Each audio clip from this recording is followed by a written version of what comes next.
Hi സുഹൃത്തുക്കളെ, ഞാൻ ഇന്ന് വന്നിരിക്കുന്നത് സാമ്പ്രാണിക്കുടി എന്ന തുരുത്തിലാണ്, ഐലൻഡിലാണ് വന്നിരിക്കുന്നത്. അതിമനോഹരമായ കാഴ്ചകളാണ് നമുക്കിവിടെ കാണാൻ സാധിക്കുന്നത്.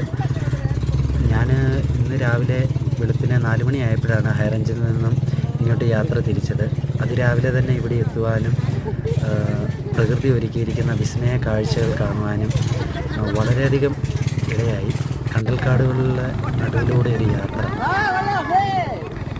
അതിരാവിലെ തന്നെ അവിടെ മീൻ പിടിക്കുന്ന ഒരു കാഴ്ചയാണ് നമുക്ക് കാണാൻ പറ്റിയിരിക്കുന്നത്. ഞാനിന്ന് യാത്ര ചെയ്തിരിക്കുന്ന എൻ്റെ സിസ്റ്റർമാരുടെ ഒപ്പമാണ് ഞാൻ യാത്ര ചെയ്തിരിക്കുന്നത്. അവർ ഒരു ദിവസം ലീവ് കിട്ടിയപ്പോൾ ഈ പ്രകൃതി ഭംഗി ആസ്വദിക്കാനായിട്ടാണ് പോകുന്നത്. അതുപോലെ തന്നെ നമുക്ക്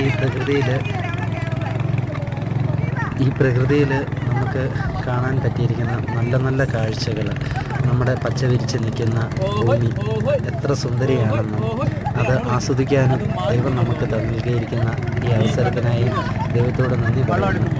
അതുപോലെ തന്നെ നമ്മുടെ ജീവിതത്തിലെ ഒരു പ്രധാനപ്പെട്ട ടൂറിസ്റ്റ് പ്ലേസുകളിലൊന്ന് കാണാൻ ഇടയായി. ഞാൻ നേരത്തെ ഒരു 10 വർഷം മുമ്പ് ഇവിടെ യാത്ര ചെയ്തിട്ടുണ്ട്. എന്നാലും അതിമനോഹരമായ ദൃശ്യങ്ങൾ അന്ന് പകർത്താനായി സാധിച്ചില്ല. അതിനുശേഷം വർഷങ്ങൾ നീണ്ട ഇടവേളയ്ക്ക് ശേഷമാണ് ഞാൻ ഈ ഭാഗത്തോട്ട് വീണ്ടും കടന്നു വരുവാൻ ഇടയായത്. അതുപോലെ ഷാപ്പൊക്കെ ഉണ്ട് കേട്ടോ. കായലിൻ്റെ നടുക്ക് ഉള്ള റിസോർട്ട്, അതുപോലെ തന്നെ ഷാപ്പ്, ഹോട്ടല്, എല്ലാ സംവിധാനങ്ങളും ഇവിടെ മീൻ വളർത്തുന്നതാണ്. അതിൻ്റെ അകത്ത് കരിമീൻ പോലുള്ള ഫ്രഷായിട്ട് എടുക്കാൻ വേണ്ടിയാണ്, അവരവിടെ ഉപജീവന മാർഗത്തിന് വേണ്ടിയാണ് ഈ കാണുന്ന കാഴ്ചകളാണ് ഇപ്പോൾ നമ്മൾ കാണുന്നത്. നമ്മൾ ഇവിടെ വന്നു കഴിഞ്ഞാൽ 360 ഡിഗ്രിയിലും നമ്മുടെ ചുറ്റോട് ചുറ്റും കാണാൻ നല്ല രസമാണ്. അതായത് 360 ഡിഗ്രിയിലും ഇവിടെ പച്ചപ്പ് നമുക്ക് കാണാൻ സാധിക്കും. നമ്മൾ കായലിൻ്റെ നടുവിലൂടെയാണ് ഇപ്പോൾ യാത്ര ചെയ്തുകൊണ്ടിരിക്കുന്നത്. അപ്പുറം ഒരു ചെറിയ തുരുത്തിലോട്ടാണ് നമ്മൾ പൊക്കോണ്ടിരിക്കുന്നത്. ഇവിടെ വന്നു കഴിഞ്ഞാൽ നിങ്ങൾക്ക് ഈ പ്രകൃതി ഒരുക്കിയിരിക്കുന്ന ഇഷ്ടപ്പെടും.